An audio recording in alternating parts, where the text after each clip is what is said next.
Let's go back to the earliest time in human history. Usually people, like economists, will say that the system we have today came about as the result of the failure of the barter system. For the last 10,000 years of human history, it was a pain, it was difficult, and it was only until empires were created that some sense could be brought to the monetary system, and that couldn't be more false. And so the main monetary system, US dollars, are competitive currencies. And so we put them on the yang side, but there's also the yin side, forms of reciprocation or gift or exchange, mosaic of different kinds of currencies that can be issued to meet different kinds of needs. In the book, we talk about a conflict point. It's clear that governments can't afford to spend all the money that they need to be spending in order to mitigate future climate tragedies. There's going to have to be another approach that's taken that's going to change the landscape for local economies and governance significantly in the years and decades ahead.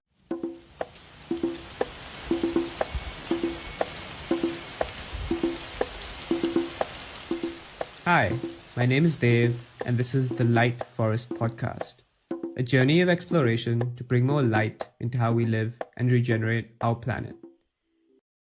Welcome to the Light Forest Podcast. I'm your host, Dave, and together we go for long walks in the forest with changemakers from around the world, where we yarn at the intersection of planetary crisis, inner transformation, and systems change. Today, we're joined by Stephen DeMeulenaere to talk about redesigning our economies and currencies centered on community and nature. Stephen has been doing this work for over 35 years, starting in Canada in 1990. Since then, he's worked with community currencies, emergency currencies, and credit unions during the Asian monetary crisis in Japan, Hong Kong, Thailand, Indonesia, and East Timor. Stephen is based in Bali, Indonesia for many years and has co-designed complementary currency systems that have supported thousands of families during the financial crisis. He's also led Indonesia's first non-profit stablecoin to expand access to finance for the unbanked. He just released his latest book, Pathways to Regeneration, Hope and Resilience Through Anticipatory Design, which is what we're going to talk about today. With that, Stephen, welcome to the Light Forest Podcast. Thank you very much, Dave. It's great to be here. And hello, everyone. Yeah, lovely. Well, before we go anywhere, I'd love to know, how's your morning in Bali? Oh, the weather's really nice today.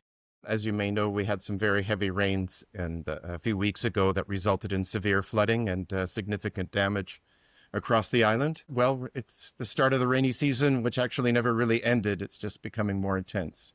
So luckily the mornings are very nice, and then the clouds roll in and we get rain. Well, I'm in Chiang Mai, and it's also the end of the monsoon, and there is a storm that's just seeming to pass as well. So it's wonderful to connect, and thank you so much for joining. I had a chance to read through your book together with Scott. It's a fantastic book. I mean, really eye-opening, so much detail, which I'm really excited to sort of get in today in our conversation. So as we stand at the metaphorical edge of the forest, I have no doubt we're going to have conversations on many different topics, and our paths will go into many different areas of the forest. As a starting seed, I would love to invite you to help us understand why the design of our economic systems is problematic and requires a root-level redesign. Absolutely. Well, let's go back to the earliest time in human history. Usually people, like economists and early economists, will say that the system we have today came about as the result of the failure of the barter system. And so they just assume that for the last 10,000 years of human history, all we did was barter. And then, but it was a pain, it was difficult, that's why they stayed poor. And it was only until empires were created that some sense could be brought to the monetary system and people could be told what to do, and that there was some order in that. And then money systems gradually improved continuously from there. And we're at the peak of the model that the latest version of the monetary system is the best one that's ever been created. And that couldn't be more false. It's taken a long time for the anthropological research on ancient economic systems to come out. But in fact, there was a wide diversity of monetary or exchange systems going back into the dawn of humanity. You know, the title of David Graeber's book, Debt, the First 5,000 Years. Both of those books really brilliantly explain all the different kinds of ways in which we have exchanged value with each other as humans over the millennia. And that was really what was hijacked by the creation of empires, of course, going back thousands of years. But there were areas where people lived freely and could exchange with each other freely. And then there were areas where they were already being captured by people who were here to dominate and extract. And that's the pinnacle of where we're at right now, right? Of domination and extraction. And the idea that we can exchange freely between one another has been pushed to the side, right? Yeah, I'd love to unpack a couple of the things you just mentioned. So you talked about our economies being extractive. What about the design of economic systems for you is what really enables this extractive function? I know in your book you also talk about why GDP is such a problem metric. Sure, we do it a little bit in our book, but if you want a really good explanation of it, then I would recommend Kate Raworth's Stone at Economics, where she goes into really great detail about it. But basically, GDP fails to account for many important contributions to the economy that aren't monetized, right? The women's work, what they call it, or volunteer work, or caring for children and the elderly, as we do for free. You could say the gift economy, favors that we do for each other. Anything that isn't monetized isn't forming a part of those calculations, right? So what I've found in my work in the third world, if I may call it that, is that people might be poor monetarily, but they're very rich in terms of social capital and reciprocation, things that aren't being recorded in their GDP. So it's really missing out on, capturing a lot of the non-monetary forms of capital that are needed. Right. So it's really just a measure that that people who measure use to determine if the economy is growing or not. But it's not necessarily actually growing in any sense other than just they pump more and more money into the economy because they create it as debt. That increases circulation and they say, yes, number go up. Yeah. I noticed that you also talk about in your book how on average there are 10 major financial crises per year over the past 4 decades, which is pretty staggering because when we think of crisis, we think them of as a once in a decade event or once in at least a few years. Yeah, it's really fundamental to the design of money, how money is issued into an economy. And that is basically through the issuing of loans by banks to people who either buy cars or they start businesses and become productive. Of course, there are many ways in which money can be issued into an economy. Governments could also do it themselves, which has been proposed by the monetary reformists of the past few decades. Or it could be pegged to gold and issued based on how much gold was held in reserve. There are other ways of doing it, but the way that they're doing it now is through private banks. And that causes a continuous increase in the money supply because people are not able to repay those loans with the money that's been issued into the economy because there's interest on it. And so the money supply has to continually grow and not contract, because if it starts to contract, then the rate of failure of businesses or individuals who have borrowed money is going to become difficult to repay. So they need to keep on driving economic growth so that people can think that they still have a chance of being able to repay their loans. And that's what's causing the climate crisis and many forms of ecological and social destruction. Right. Yeah, and what I hear from you and what, so many scholars at this moment are drawing attention to, which is this endless growth mindset, this idea that we can keep growing at a higher and higher rate when the resources are constantly depleting and we have finite resources. And so this seems to me like a mismatch, finite resources and this expectation of infinite growth. Absolutely. And now, just last week, we confirmed that we've broken 7 of 9 planetary boundaries. So this is coming to an end, this project. Mm. And I think that blockchain technologies could help us create a new economic system that actually takes us back to more ancient economic systems, which are much more reciprocal and in harmony with the natural world that we Yeah. live in, which is finite. People think, oh, if we digitize everything, then it's infinite, but it's not. It's very, very finite. And of course, as you know in Chiang Mai, and as I know here in Bali and in many other parts of the world, the climate crisis is becoming unavoidable. You can't not see it anymore. Yeah. Yeah. Well, I guess that takes us quite nicely into your work more closely. Your recent book introduces a framework called Anticipatory Design to help build more regenerative economics. Yeah, help us understand this framework and how you were seeing redesigned economies. Sure.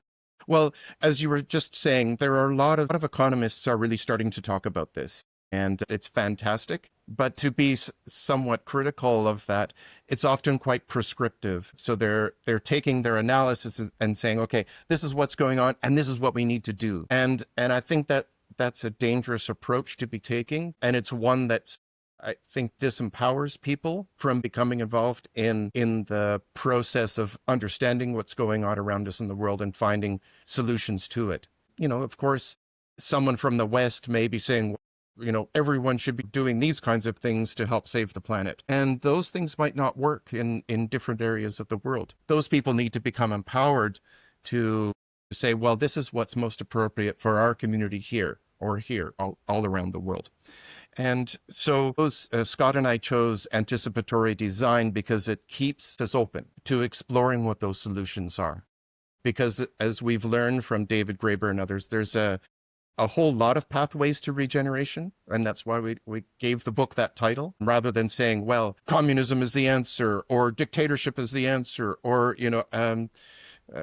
solutions should be imposed on us by authorities or whatever kinds of approaches that people have said, or said if we only reduce, reuse, and recycle, then we're all good, whatever it is. And so anticipatory design comes from Buckminster Fuller, and I'm a big fan of his, and E.F. Schumacher, and I mean there are some really great thinkers in the past, and I'm an avid book reader. And so I started to see the connections between what some more modern authors like Jem Bendell or Michelle Bowens or Kate Raworth or David Graeber and others, and how those connected to the philosophies that we were seeing in the past. Like Peter Kropotkin wrote Mutual Aid over 120 years ago. And his book, Mutual Aid, was actually presented at the same time as Darwin's theory of evolution. But it argued the exact opposite point, that actually cooperation between species, especially in harsh environments, is more likely to ensure their survival.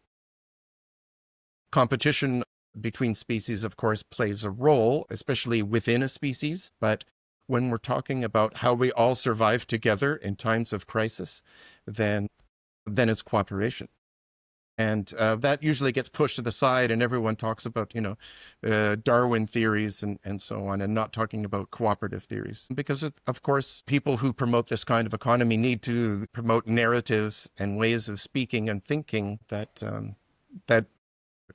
fulfill those kinds of narratives or support those kinds of narratives, right? And so everything else gets pushed to the side. So, anticipatory design, as I understand it, you've brought together many of the different frameworks, many different ideas, many different thinkers, and pulling it in together almost as a toolkit for people in local economies or communities around the world to think about what fits their context, what might be right for them to address in this moment, and work from that starting point. You also talk about community currencies, and you talk about currency in a major way. I'll be honest, like, as a person who grew up in, from the 1990s, I am so conditioned to think about money as just something that's a government has issued, and that's the only form of money that I understand. I think there's so much that has to be deprogrammed sometimes when we think about money. So I was wondering if you could help us give just an overview of like currency as a form of exchange, and how the kinds of money that we use today is actually just one type of money. and the kinds of different options that might be on offer that would be more regenerative. Great. So Bernard Lietaer, in a number of his books, like The Future of Money and Rethinking Money, presents the image of a yin and yang, a symbol of yin and yang. And so that the main monetary system, US dollars and euros and such like that, are competitive currencies. And so we put them on the yang side of the duality, right? But there's also the yin side. And those are, we can call them currencies, but they don't have to be. They can just be forms of reciprocation or gift or exchange that, can be time, based on hours of time that we exchange with each other, and don't have to represent any, say, specific types of goods or fixed or material wealth in order to exchange. And so that very simple duality can then be expanded into, what we sometimes call a mosaic of different kinds of currencies that can be issued to meet different kinds of needs. And that was something that, I was a good friend of Bernard through his life, and he really talked about that a lot, about the importance of designing currencies to fulfill specific purposes rather than trying to use one currency to try and fulfill all purposes, right? And that influenced me greatly and in our work. So that, again, we're avoiding being prescriptive and saying, well, here's an old white guy saying what we should be doing, what everyone in the world should be doing. And that's really the wrong approach. And going back also to the economic design question, like we talked about GDP as the metric that's problematic. What are some of the alternate metrics that you feel should be the direction we should move towards? Well, I don't think that there are any really specific metrics, but it's certainly more subjective. There's a lot of subjective research on social capital, and they can find some ways to try and quantify how people feel about their life and their, you could say, wealth, or how their needs are being met through exchange within their community. But that's primarily subjective research, more on the sociological side of things or psychological side of things, rather than, say, like trying to quantify it in a way that, suits a bar chart or something, pie chart or something like that, right? Like Bhutan has been experimenting with the gross national happiness. Yes. Right. Exactly. And there are elements of that, I'm sure, that are subjective and elements that are objective. But it really comes down to how people feel about their life. It's measurements of studies of happiness, like the happiness index, or there have been attempts at some other measurements, the GPI, like general progress indicators and things that look at a number of other elements that just don't get incorporated into GDP. Back in the 90s, I was involved with a group called Adbusters, and they promoted the Buy Nothing Day, and they were saying that, with every disaster that happens, everything that destroys the environment, every oil spill, every nuclear plant disaster, the GDP goes up, right? Because it just means they have to spend more money to try and fix or clean up the problem. And that's just, that's really highlights for me what's so wrong about measurements like this. I sometimes think it's absolutely wild that it's 2025 and GDP still accepted metric that makes the headlines of where we're at as an economy. When climate disasters become boost for GDP, something is seriously wrong. Kate Raworth in Donut Economics, describes this as in the form of a metaphor. And actually, she recommends the book Metaphors We Live By, which is a book I'm reading now, which is really interesting. So GDP is great.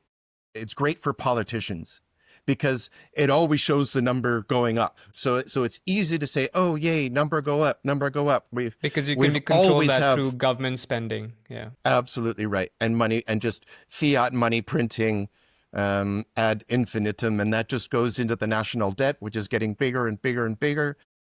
But they don't care about that so much. There's a little bit of worry in countries where they're actually trying to pay attention to national debt, but usually they're just more concerned about, oh, we've got 1% growth this year, or 5% growth, or 10% growth this year, and they're not looking at the ecological cost or the financial debt Mm-hmm. They're not, that's for the kids of the future to figure out. We're just going to spend money like it's like there's no tomorrow, right? In the meantime, until someone tells us to put a stop to it. And that's where we need to talk about what we're doing now, how we're going to get ourselves out of this mess in the future. Because it's not going to be from politicians who are getting elected on the basis of number go up. Yeah, and you mentioned happiness a few times, and that always brings us back to this very internal dimension, the sense of well-being that is very much a personal indicator rather than something that's can really be seen collectively. In the podcast before, I've had a guest when we talked about the root of climate change and how the root lies essentially in our perception of happiness. This idea that constant consumption is going to lead to greater well-being and greater happiness. And so that ultimately drives our cultures and our economies, which ultimately have, impacts that we're seeing through as climate change, which are really symptoms of this problematic culture. And so when we're trying to redesign economies, in some way, we're up against like an invisible force, which is in a culture right now of the present moment, which I will say I'm part of it as well, of feeling this sense of scarcity, the sense of lack, the sense that I need more, I need to consume more, I need to, let's just say, consistently travel, update my devices, just have this sense that like life is growing in this way, which which is what underpins our current economic system. So in some ways, to like move our system to something new, there has to be also this internal shift in our perception of happiness. And that I think is really interesting. And I'm wondering how you work that into anticipatory design as a framework of how we start to work with people and how do we start to create conditions for people to make perception changes in their own life about what happiness means. And so making a conscious decision for the climate isn't making it for some external climate that I need to fix. It's just making a decision for me that I'm more content when I make this choice. Right, absolutely. For me, I find Buddhist economics to provide the most inspiration in that space. For example, the previous king of Thailand was promoting an idea of a sufficiency economy, is what he called it. There to sort of provide a counterweight to how different governments talk about progress and happiness and wealth, and so and of course it's not just him; it's a common theme running through Buddhist economics. Can you share a little bit of a primer on Buddhist economics for listeners who may not be so familiar? I don't think I'm the best qualified person to do that, but basically it's an understanding of our role in life and, what comes around goes around, and with a strong focus on giving without expectation of receiving in return. And this translates both, in terms of the gifts that we have or skills that we have that we just give freely to others, and others may return it back to us, right? And that's sort of our duty in life, to do that. And that way we are as fulfilled as we can be. And we should feel that we are receiving, what we deserve in return in some way, right? I don't mean that in a quantifiable way. So I'm avoiding using, say, the religious terminology for all of those kinds of things, because they're not just Buddhists, they cross all forms of all religions or all ways of being. And so they don't need to be, say, encapsulated into a particular religious framework. It's just that the Buddhists are still the ones most consistently speaking about how economic systems should be functioning in the same way, right? So this idea of sufficiency or satisficing, which is, I think, what E.F. Schumacher talked about it, where you're looking at how satisfied you are at the most core or fundamental levels of your life, your family, your health, the well-being of people around you in your community. If you're living in a castle and you go outside the castle gates and everyone's starving, that's not great. Mm. The role of a person is to ensure that everyone around them has enough and isn't starving and is being taken care of in the in the ways that they need.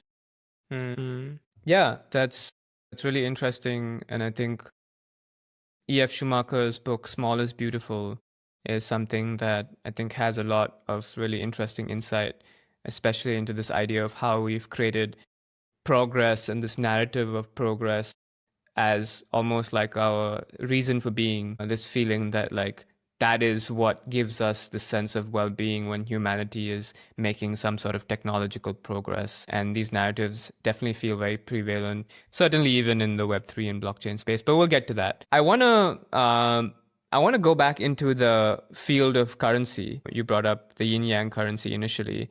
I would love to go a bit more into that. And I guess practically for two reasons. One is this feeling, certainly right now, that we need change. And there's this moment of change. And that change is not going to come from the state. I don't think so, for the reasons we already outlined. Like states are operating on different metrics. You outlined some of the community currencies. I was wondering if you could share a little bit from your experience, especially working in Thailand, in other parts of Southeast Asia, where you've actually helped communities work with alternative currencies. What did those look like, and how did those, help people? Sure. Well, community currencies are based on a monetary issuance model called mutual credit. And with mutual credit, the currency is created at the time that a transaction takes place. So if you and I are, if I'm paying you for something, then my bank balance or credit balance will go down and your credit balance will go up. There's no central issuance of money. Nobody gave me that money to give to you. It's just a recognition that I've exchanged a certain amount of value with you, and then you can go on to trade with someone else and your balance will go down and their balance will go up. And that just ripples across, around the local monetary system. Originally, it was based on ledgers. So people would record, state, like, my name is Stephen, my account number is this, I'm transferring this much to Dev for this. And that's all. And then it gets recorded centrally into a ledger. And then I receive an account statement and so on. But then what we did in Thailand, I can show an example here, is we then can take that same model, but then we give currency out. Yeah. And so we actually issued currency notes back in 2000, 25 years ago, in communities in the northeast of Thailand, Isan province, because all of the Thai baht had been vacuumed out of the rural areas. So everything was there. The people were there, the machines were there, the factory was there for milling rice and so on, but there just wasn't any national currency medium of exchange for people to use. And so there was a number of development organizations that were there, in place during the Asian monetary crisis. The one that I went with was CUSO, which is a Canadian volunteer sending organization. And there were a few cooperative development field workers that were just said, well, there's no money. We need to find a way to have a medium of exchange in this community because the gift economy is functioning. Everyone's eating, nobody's starving or going without, but that's as far as it goes. And we need something, a little bit more. And so they brought me in to help them to design and implement this system in Thailand, which is what I then went on to do in Indonesia and how I ended up staying in Indonesia since that time. So it's really as simple as that. It makes sense for people because they're still feeling a physical note. Now we have app. This of course was decades before apps came out, and so it can be done on mobile apps and so on. But I think we'll get into talking about technology, digital currencies, and blockchain currencies later. What I found in Indonesia when I was doing workshops, well, we saw it in Thailand as well too, is that the regular monetary system incentivized people to make financial decisions that were not in the best interest of their community. So, for example, in one of the workshops that I did in Central Java, I brought everyone in the community together because it was being coordinated, or my work there was being organized through the credit union. Because the exact same thing happened in Central Java as well, too. All of the Indonesian rupiah was vacuumed out of the communities by banks that were then using it to exchange for US dollars to pay their IMF loans. And that's partially how the crisis happened, was because the IMF was demanding repayment, continuous repayment on these loans, which exacerbated the crisis. They weren't there to help. And so someone would say, for example, would be raising chickens to sell in the market. But that market was 50 kilometers away. It wasn't in their community, but they were like, the only place I can sell my chicken to get Indonesian rupiah is by taking a bus for 2 hours through bumpy roads into the city to sell it to someone that said the only place that I can buy chicken with rupiah is at the market, which is 50 kilometers away, even though they only lived at 1 or 2 kilometers away from each other. So during this workshop, we started to redraw those circles, those loops of exchange between people, and help them to realize that actually, if they organize their economy more locally and map that out, that they could actually significantly increase the amount of exchange that was happening within the community just by organizing it better locally. For me, that's a task that I think that credit unions really need to be doing, and they're generally not doing. This was considered a side project of credit unions, and that's what I think credit unions were actually designed to be doing in the first place. And they were, in fact, because if we look at the Wehrbank in Switzerland, for example, they still do that, to this date. It's one of the longest running mutual credit systems in the world. It's close to 100 years old. Many small businesses in Switzerland still belong to it. And if there's ever any excess product or excess capacity that they have to exchange, they're willing to do that for the local currency with other businesses, right? Then trying to sell it as a discount. Of course, you can put things on sale and hope that people will buy them. But otherwise, it's, they can just be exchanging back and forth with each other using a currency that doesn't cost them anything to create. Yeah. Wow, that's so interesting. I think there's so many layers to go into it. I want to bring up what you actually brought up at the start, which is this idea that we had this myth that we went from a barter system to money, and money is like the eventual evolutionary endpoint. And I can think of like Fukuyama talking like the end of history, 1990, the United States wins and democracy is now the neoliberal dream is into infinity. And there's this idea that we are the pinnacle of evolution. Certainly in my journey of like understanding and re-understanding money, and understanding that actually in the past it was these relationships between people, and it's this gift economy and this idea that people weren't so quantified in how they thought of exchange, which I think is interesting, because if I need a chair and you need a toaster, now in modern times today, I might say this chair is worth $100 and that toaster is worth $200. So there's this feeling that I owe you $100 still, because the toaster is more, monetarily is more expensive. But in terms of value, it's very much a game of perception of like what this chair means to you, what the toaster means to you. And so really it's the relationship that we share that happens when we exchange. And so in some ways we're trying to, as you're saying, we're sort of bring back these, ancient ways of exchanging, but we're still dealing with the modern mind, which is still very much thinking in terms of money and in terms of like quantifiable metrics. And so that's another like interesting like shift that I feel that needs to be made. And I think, at least certainly like looking at what you're sharing, it's about perhaps starting to build these relationships of trust with communities and perhaps moving from that level. Yes, that's absolutely right. We need to flip the script, as some people say, or change the narrative towards one that helps people to see each other and themselves in possibly new ways. And I think that's happening. I mean, I see signs of it, especially in times of crisis, which is another really important point in our book, is that monetary innovation happened as a result of crisis. Especially over the last several hundred years. There have been a number of local currency, alternative currency projects that have happened as a result of crisis. And so that's one key driver.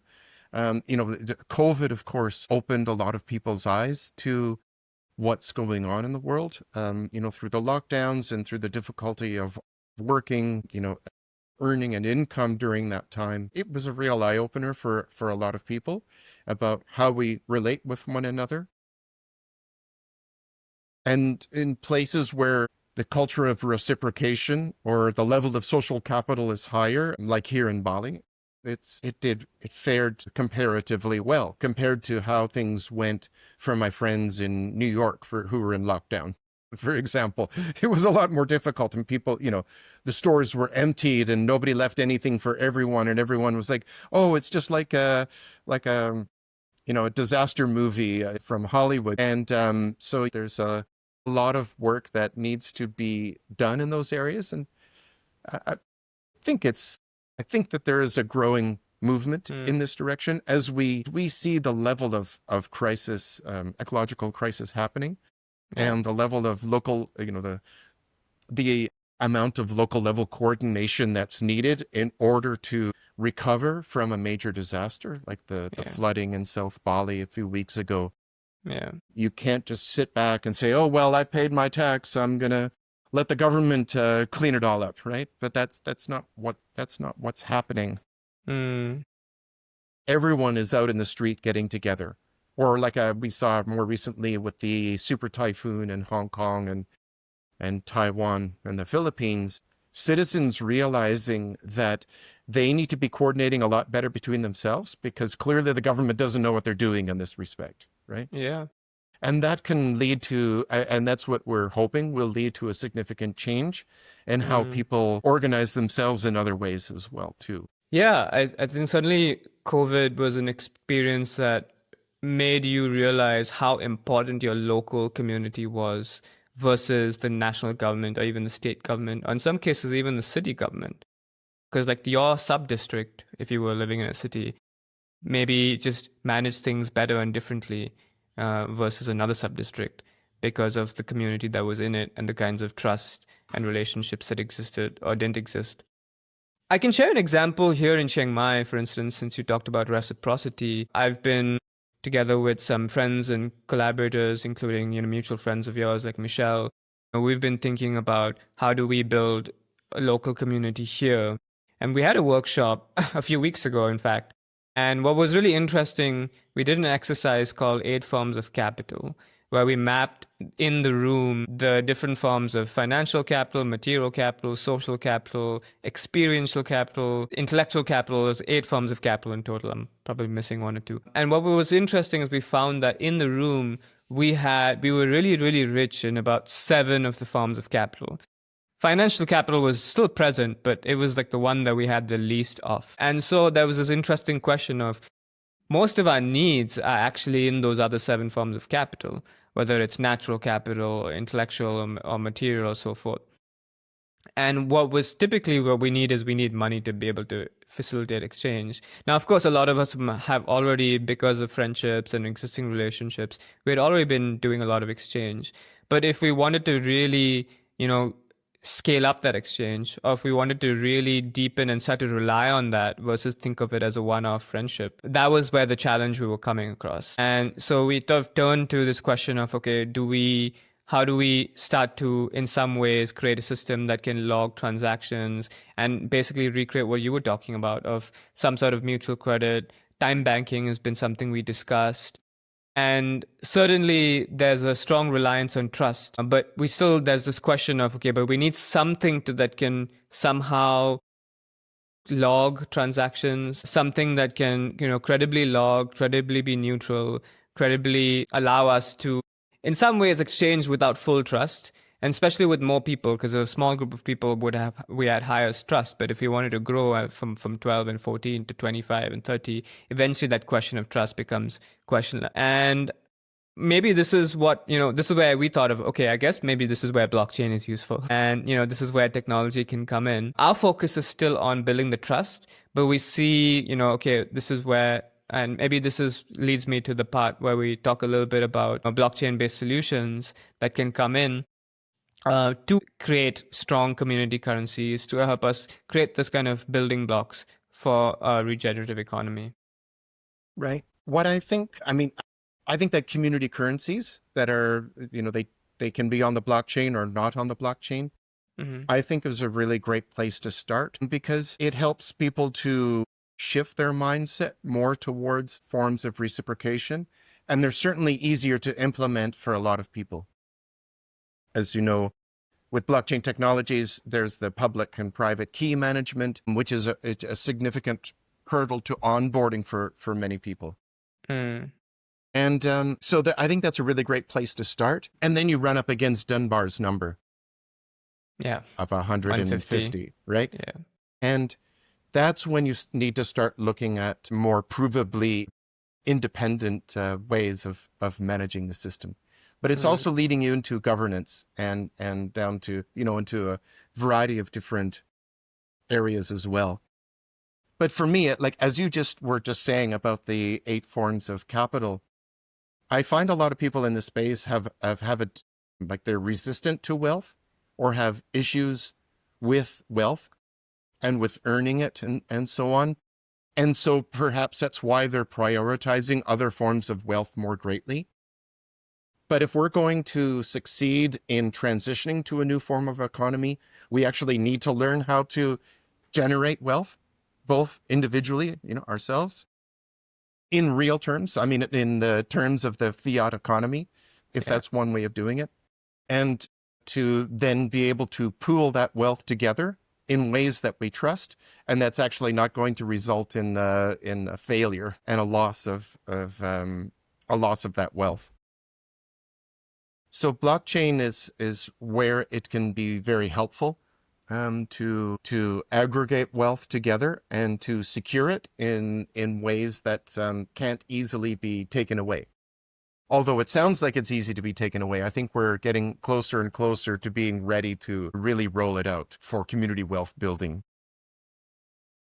And I think in the not too distant future, there are some projects now like Traditional Dream Factory in Portugal or the Commons Hub in Austria and others that are raising significant amounts of money, both on the blockchain and off blockchain, in order to purchase land assets or build eco-villages or communities where people can live more closely together and in greater Mm. alignment.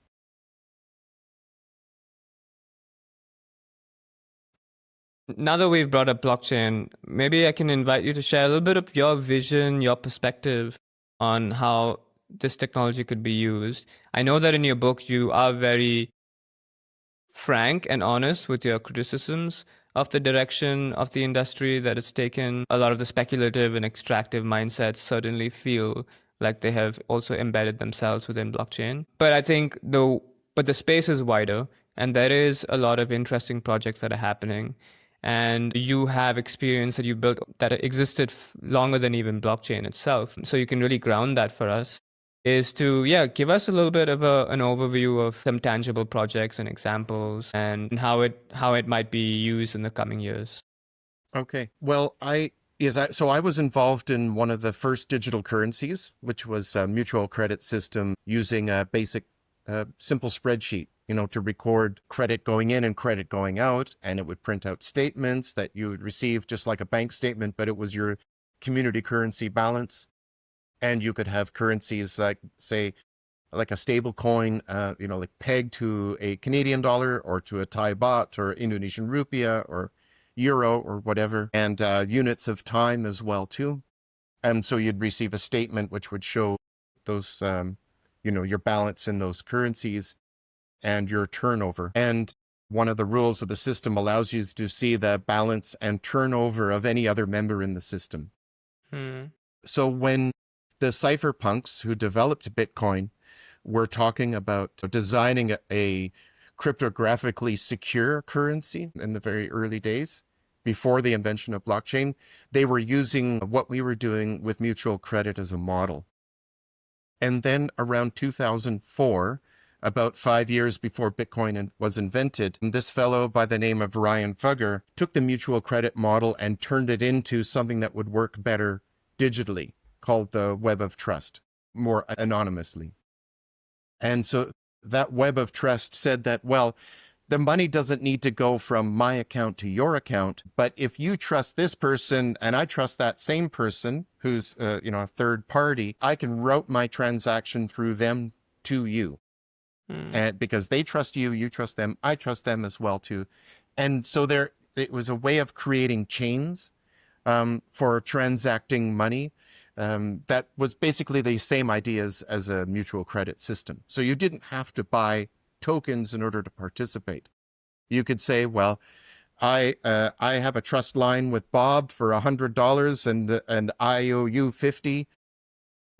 Bob will lend it to me and he will send it to Alice and Alice will send it to you because that's the chain of trust that we have between each other. And then Jed McCaleb bought that and turned that into Ripple Labs and then added the cryptographic security layer to it so that the servers that manage those transactions would be much more secure so that we could be sure that those couldn't be tampered with. And then Satoshi Nakamoto took a similar idea and said, well, we can do it this way as well, too. We can say for people who secure the network, they're going to receive a reward. And that reward for securing the network can be sold onto the market. And that has benefits in terms of security. You know, there's trillions of dollars now in the Bitcoin ecosystem of fiat value, right? But it didn't start off as having a fiat value. It had no value at all. Yeah.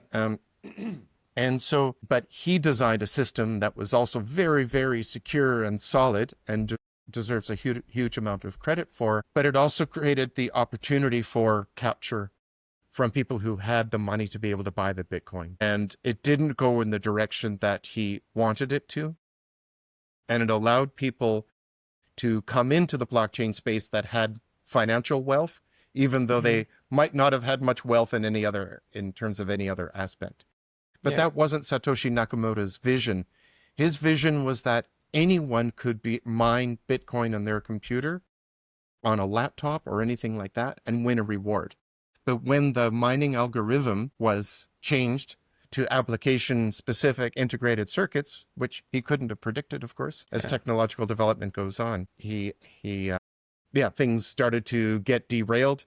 And then we had these people coming into the space that were not philosophically aligned with the cypherpunks and what they were talking about, like Douglas Rushkoff, who's written a number of great books on the philosophy of this space. Yeah. And so you see that degeneration of what's going on. But the space, as you were saying in your question, the space has expanded significantly, and we're seeing, especially in Ethereum, the motif of a garden and the infinite garden, and that a wide variety of futures are possible. And Ethereum as a blockchain is not solely about recreating the casino of capitalism on the blockchain and keeping everything else out.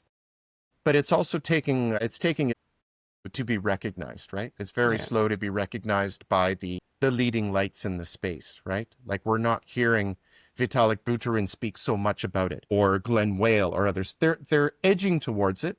Quadratic funding or quadratic voting is a step in that direction, right? And what Gitcoin is doing with giving, we were at Funding the Commons. We met first at Funding the Commons in Taipei, and then in Bangkok.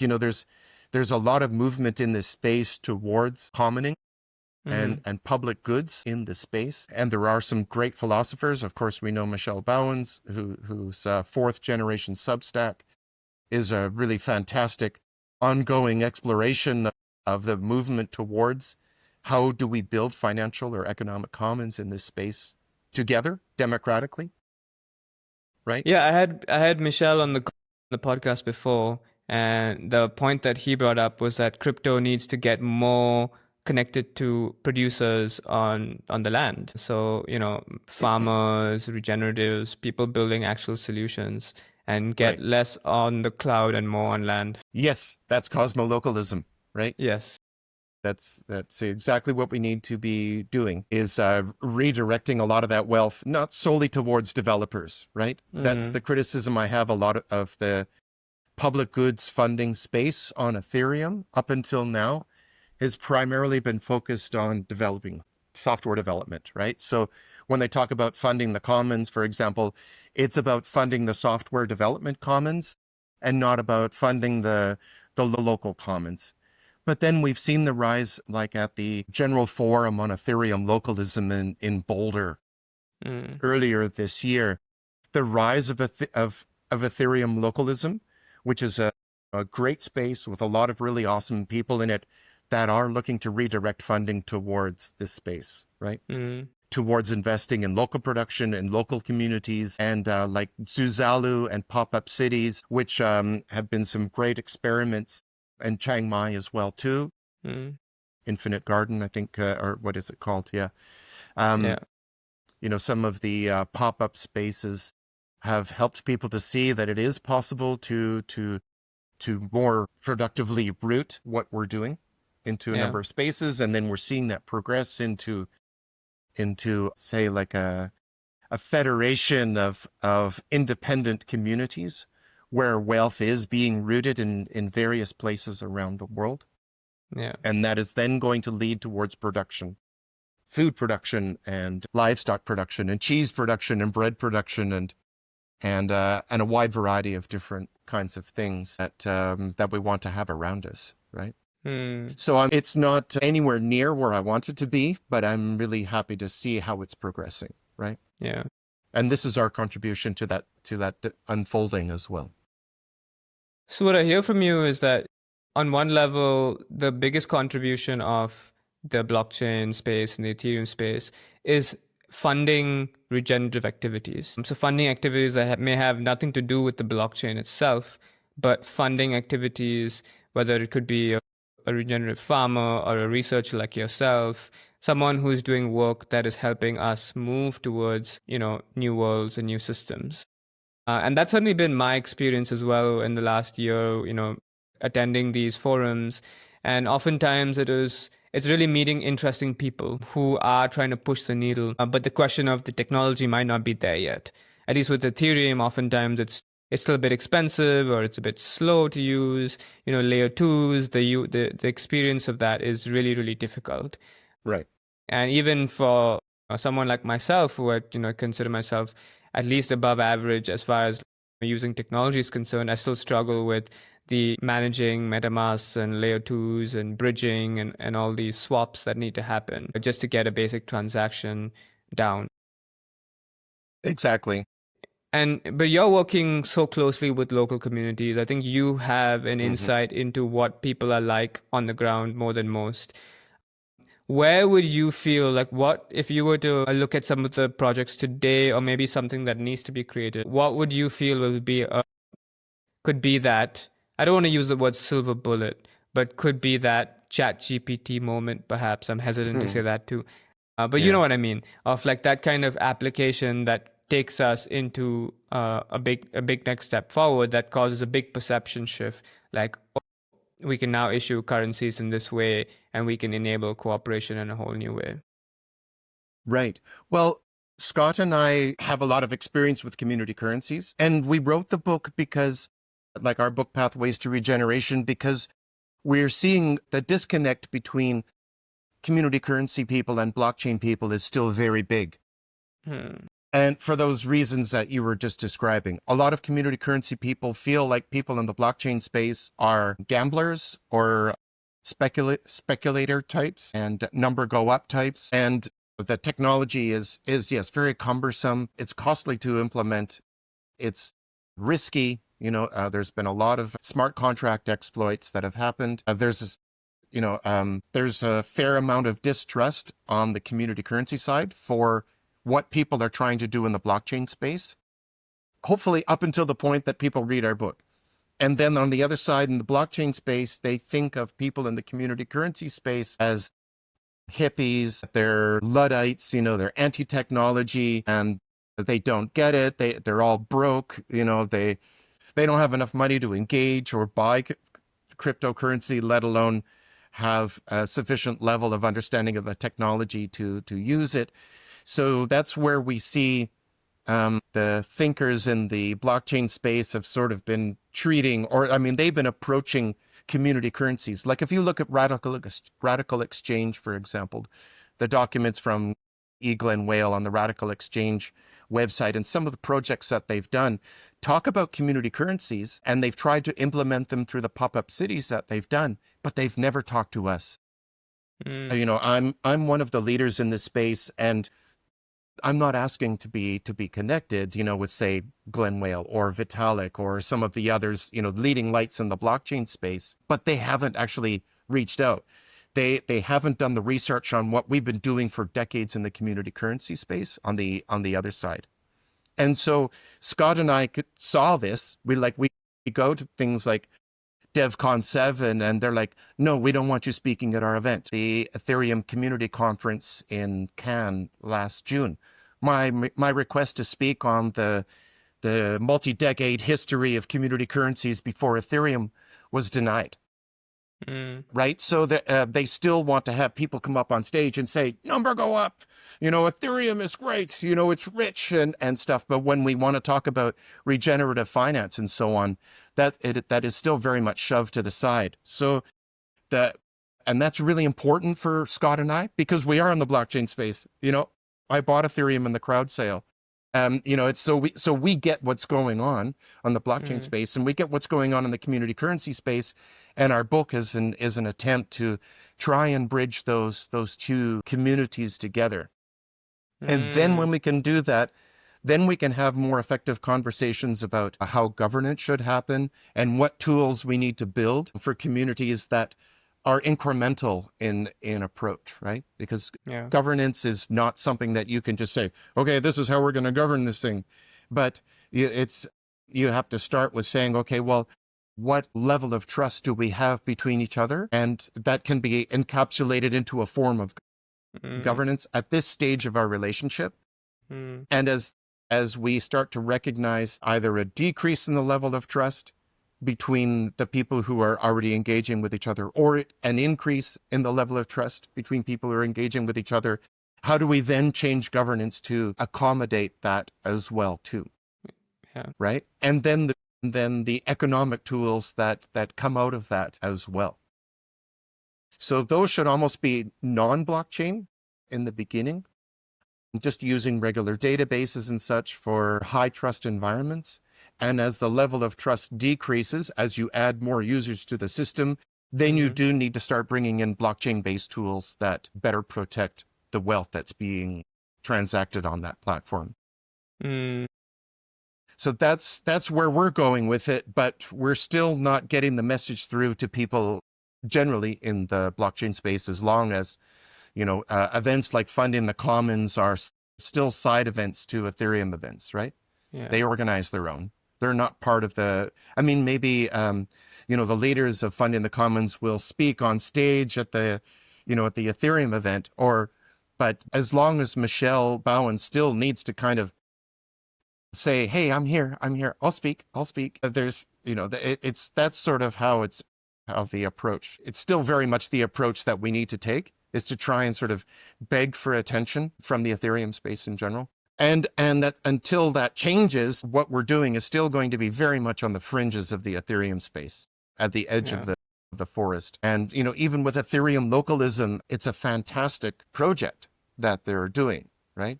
But it's still tiny. There's hundreds of people involved in Ethereum localism in the Telegram group, not thousands, not tens of thousands, like the kinds of numbers that attend an event like DevCon, right? But that's what we really need to have. If we're really going to shift the economy, we need 10,000 developers. I can't get an app developer that understands Ethereum and community currencies at the moment, right? I want one. I'm actively looking for one right now. If there's a listener out there, then please join us on the Collaborative Finance official group on Telegram and see the developers that we have in that space that are trying to bridge community currencies with blockchain, right? That would be really great. And if it's not Ethereum, are there other parts of blockchain that you found to be perhaps more amenable, more open? Because Ethereum doesn't have to be the only blockchain, right? Are there other networks that you found? I'm trying to think of the couple others that come to mind. One that I was considering, there were some people from the community currency space working for the Near Foundation or with the company, but they seem to have pivoted off into a different direction, and we have no connection with them anymore. Another one would be Cosmos or Atom. Yes. The Cosmos blockchain is doing a very interesting project right now in Slovenia on invoice clearing. Okay. Businesses in a network will upload their unpaid invoices, and will clear those invoices off between each other, which saves a great deal of money and liquidity and increases the speed at which they're repaid. Okay. But clearing is a very old model. We use it in the regular economy. Clearing is used between banks, whether that's checks. If I write a check from one bank, another bank, checks is already pretty old technology. So a check from my credit union and I give it to you and you cash it at your bank, then the bank has to take that check and they all sit in a room together and say, okay, I've got $50 from the Royal Bank to the credit union. And then someone says, oh, I've got one from the Royal Bank to the CIBC and the Bank of Montreal. And they just sit there and calculate and manually clear off checks between each other rather than paying cash for each check, because that uses a lot of liquidity. So it's already a very common practice. It's an alternative financial instrument, really, clearing. And so they're taking that model and putting it on the blockchain in Cosmos. Okay. It's called Cycles. So those would be the two main, sorry, just to finish that point, those would be the two main blockchains other than. Yeah. Well, thank you for sharing that. And I think certainly here, as we're involved in Chiang Mai and building our community here and thinking about how we start to build a community form of engagement, I think we're following your book as well to think of, okay, first we're building that first layer of trust, building the kind of social bonds and relationships that are necessary, and also focusing on just this idea of how can we be more collaborative? How can we start to see that we're exchanging from principles of reciprocity, which is valuing the relationship, and the fact that we're in relationship, and that's where value and well-being and happiness tends to come from. And then from there onwards, finding the right technology solution, which, as you described, there's a few options we can choose from, and maybe start to scale up from there. And then perhaps governance can start to come in as well as we start to grow. But I think we're probably at the stage one at the moment. Right. Of trying to work it. Right, where governance is simply an agreement that you make between each other, right? Yeah, the simplest form, yeah. Yeah. We'll be honest, right? Yeah. We'll be honest about our transactions. We won't, At this moment, we're like, we'll take a selfie every time there's a transaction that takes place, because we're place-based, and in theory, that most of the transactions are happening either in person or there'll be in-person meetings. So it's easier. Then, of course, there's the question of like, how do I take this into other communities or other cities? But I think, so the hope is that maybe there'll be like other local communities who are using similar standards. And so maybe over time, we're able to use similar standards. So we can still issue things locally and deal with it locally, but then there'll be some fungibility of being able to take that to other places. Absolutely. There's the Credit Commons network. That was developed by Matthew Slater, who's in England or living in Italy. That's one model for increasing the fungibility of local currencies over larger distances. So there's Cyclos, which is an open source database, very robust, very secure, European banking grade level database, which can also be used for purposes like that as well. So there's good non-blockchain technologies that are already developed that just need more improvement. And then I think I've also come across Sarafu Network linked to grassroots economics, and they seem to be doing something based on commitment pooling within communities. Right. But I've become quite critical of that because it's really hard to govern commitments.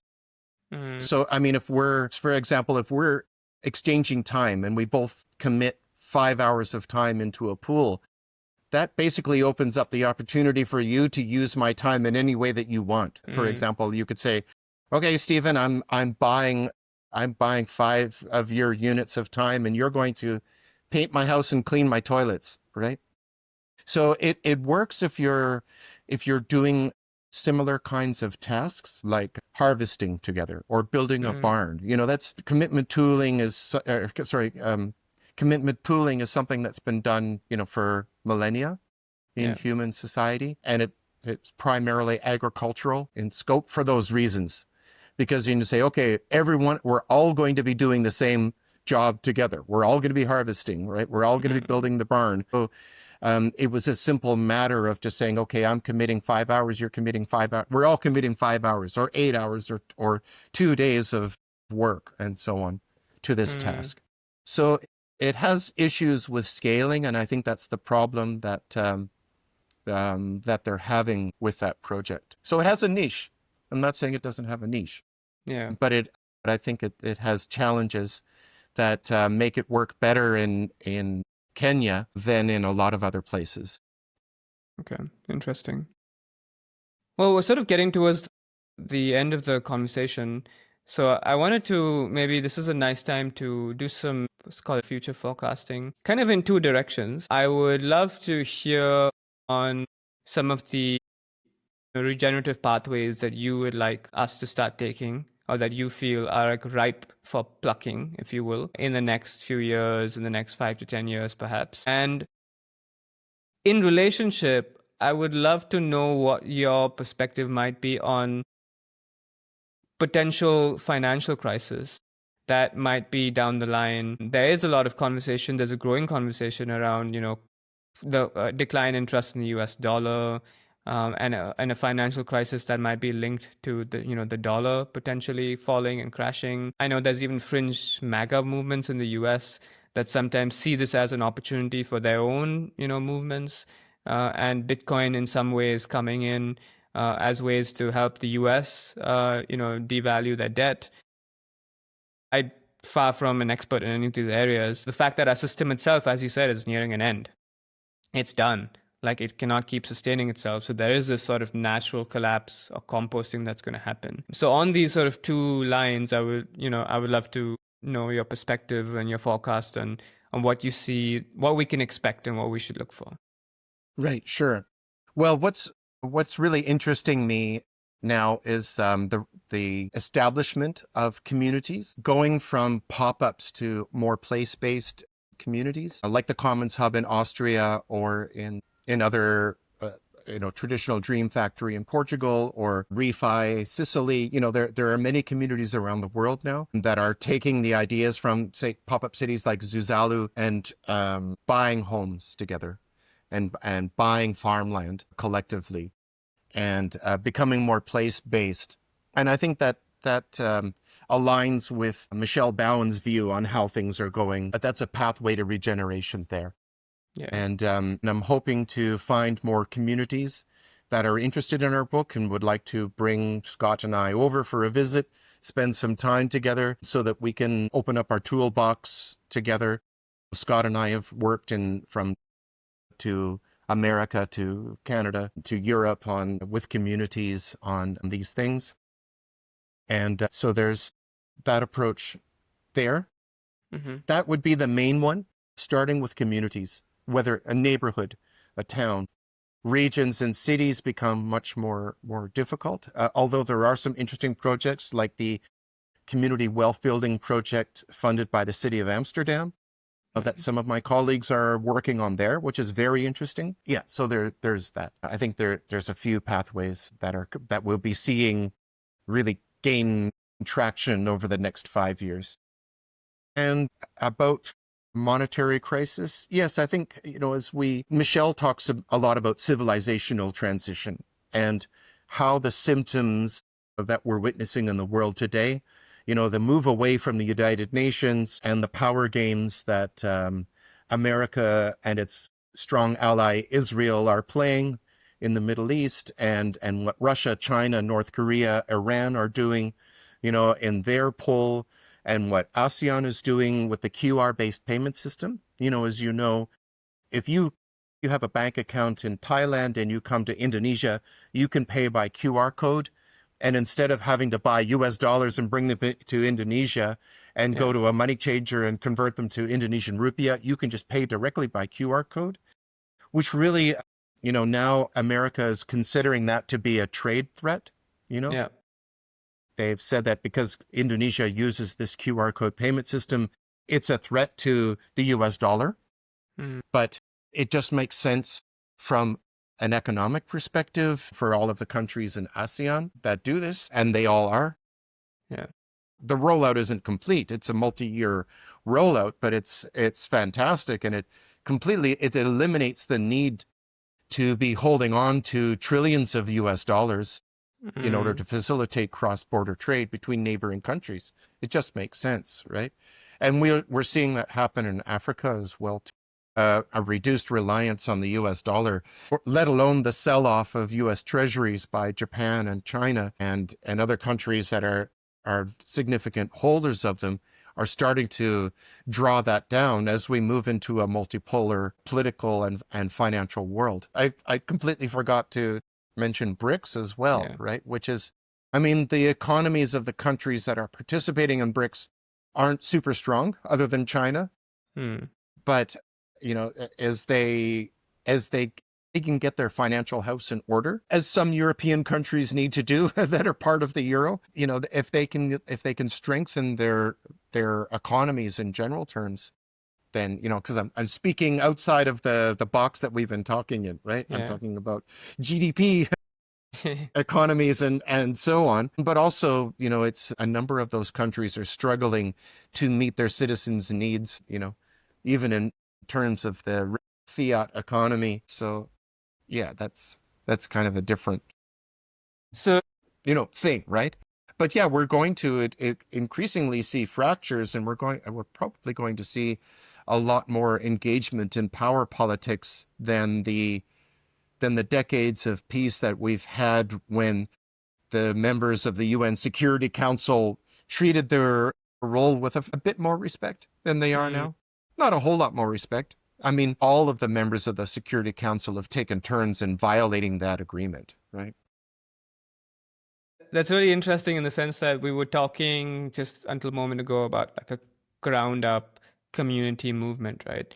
But then also at a macro level, we forget that we're so dollarized that just a simple act of like Southeast Asia and India or China, other countries saying, oh, we can just trade without US dollars itself is an act of of rebellion, and is an act of a community or of like a local rising up, where Asia as a region or Southeast Asia starts to act in ways where it's not so dependent on all going to the US.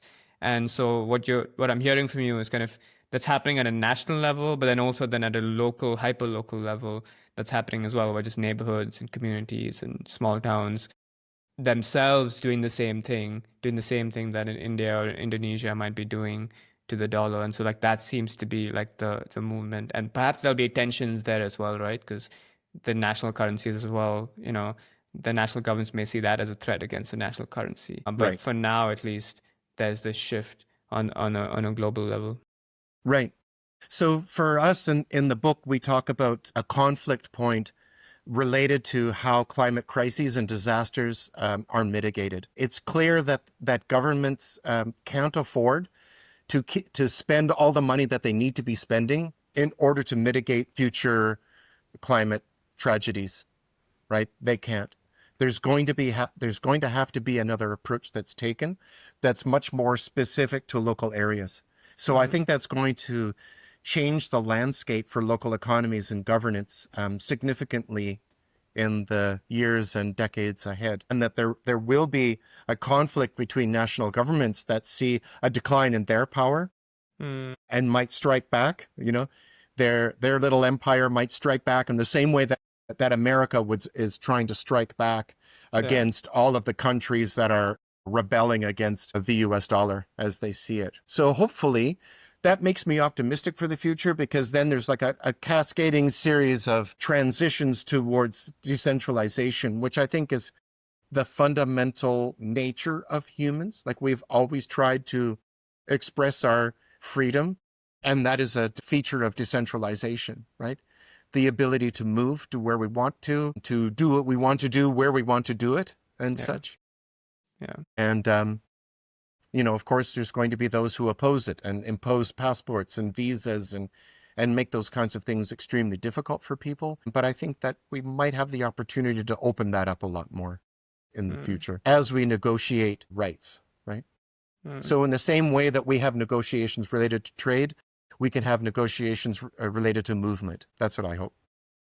Awesome. Well, What's the one thing that you would want people to maybe take away from your book with regards to how they can take action today? What's one thing that you feel like you would want people to take? Well, I think that you also suggested some really good, simple actions for people to take. There's a number of really good books on the subject.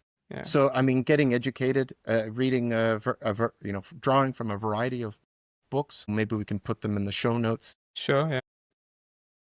Is one way of doing it, self-education, and bringing our friends together and talking about this. If this is of concern to us, it's becoming less annoying for people to be talking about climate crisis when it's something that affects us all. These disasters are much easier to talk about when they're in our face or something that's happened to, friends of ours in other places. Yeah. So that can lead into a discussion of how we ensure each other's strength and build resilience amongst our closest groups of friends. Yeah, and just saying, okay, where are we going to live? Where should we be looking to move to in the future where we can be together? Those kinds of things, right?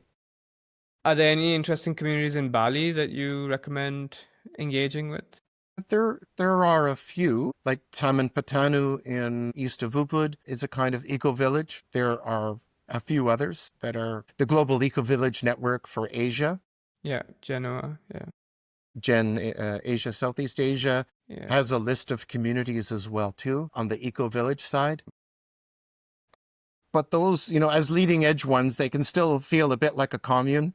That might be unusual for, say, people who are not familiar with those kinds of communities to be participating in. Bali has a very robust traditional governance system. So that's why I feel a lot more comfortable just being where I am at the moment until I can find other communities to join or at least to have a stake in at some level. Like I have a stake in the Commons Hub in Austria that I've purchased, right? They are raising money now and for the future of collaborative or co-housing. And I think that that's a really great direction to be going in. And I think it's a worthwhile investment to hedge your bets and to, because we don't know where this is going, right, in the long term. So I think there's that. So I think we'll see a lot more collaborative living, co-housing spaces happening in the future. Lovely. And how can people engage with you, your work?